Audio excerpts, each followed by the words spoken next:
O caso das crianças verdes de W.L. Payton, o mistério da Inglaterra medieval, o encontro impossível, era o século XII, o pequeno vilarejo de Woolpit, em Suffolk, Inglaterra, vivia isolado, rodeado por vastos campos e florestas densas. O nome do local vinha dos grandes poços escavados para capturar lobos wolfpites, ou armadilhas de lobos. Em um dia de colheita, sob o sol fraco da tarde, os camponeses ouviram choros vindos de uma das covas. Curiosos, se aproximaram com tochas e ferramentas. Ao olharem para dentro, viram duas figuras se encolhendo na sombra. Eram duas crianças, um menino e uma menina.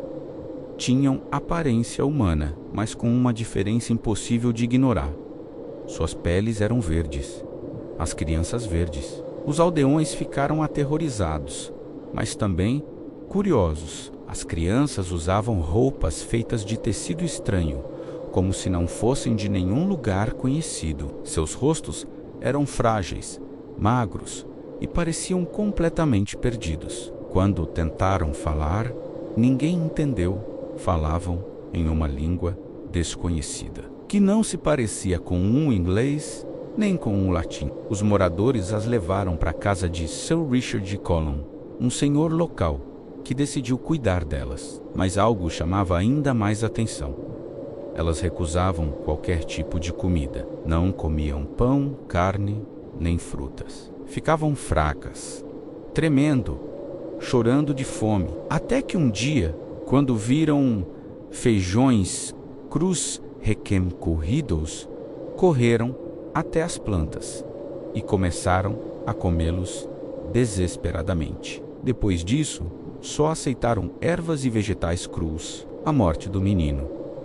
Com o tempo, a menina começou a se adaptar, mas o menino não resistiu. Ele adoeceu, enfraqueceu e morreu poucas semanas depois. Foi enterrado em uma capela próxima, sem que ninguém jamais descobrisse quem ele era.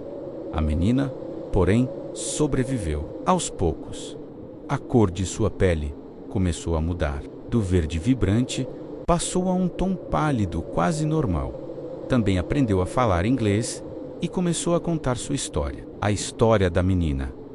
Segundo ela, eles vinham de um lugar sem sol, um mundo subterrâneo, ou talvez paralelo, que ela chamou de Terra de São Martin Oeste, Martinsland. Nesse lugar, tudo era verde, as plantas, as pessoas, até a luz do céu. Ela contou que viviam em um estado de penumbra constante, como se fosse sempre entardecer. Um dia, enquanto pastoreavam os rebanhos do pai, ouviram um som de sinos. Foram em direção a ele, atravessando uma caverna, e de repente, uma luz forte e ensurdecedora os envolveu. Quando perceberam, estavam sozinhos, cercados por camponeses desconhecidos em um mundo totalmente diferente. A menina nunca conseguiu explicar como chegaram ali. Dizia que talvez tivessem atravessado uma fenda entre mundos. O que aconteceu depois?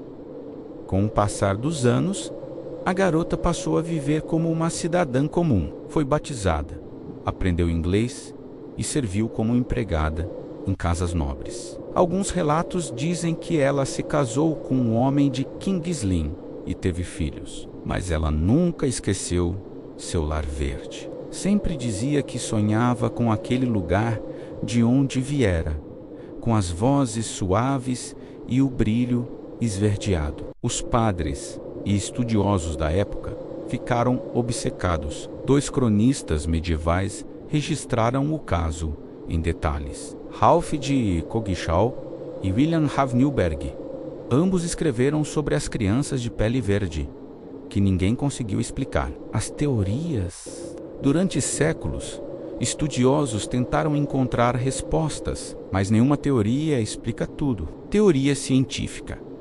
Alguns acreditam que as crianças sofriam de clorose, uma forma de anemia grave causada por má nutrição, que pode deixar a pele esverdeada. Mas isso não explicaria o idioma desconhecido, nem as roupas estranhas. Teoria geográfica.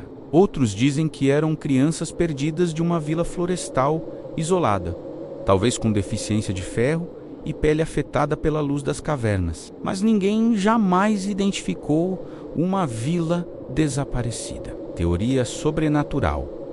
A mais popular entre os curiosos, as crianças vieram de outro mundo, talvez subterrâneo ou até paralelo, um reino oculto, sob a terra, onde a luz é verde e o tempo não passa igual. Essa hipótese deu origem à lenda dos povos feéricos, os seres das colinas, ligados ao folclore celta. Um mistério sem fim, o tempo passou, mas a história nunca morreu. Cronistas, escritores e cientistas ainda debatem o que realmente aconteceu em Wupit. Alguns acreditam que foi apenas um mal-entendido medieval. Outros, que foi um dos raros contatos entre mundos. Mas o mais intrigante é que dois autores diferentes, em regiões distintas da Inglaterra, registraram o caso com os mesmos detalhes, sem jamais terem se encontrado. Mesmo com o passar de 800 anos,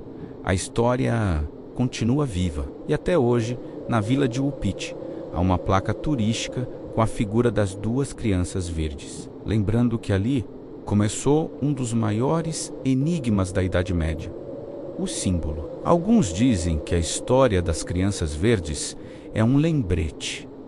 Há lugares no mundo, e talvez fora dele, que a humanidade ainda não compreende. E talvez, em alguma dimensão esquecida, ainda existam campos banhados por uma luz verde, onde o som dos sinos ecoa, chamando outras crianças perdidas a atravessar. Se gostou do vídeo, curta e comenta aqui o que achou. E siga o canal para mais história como essa.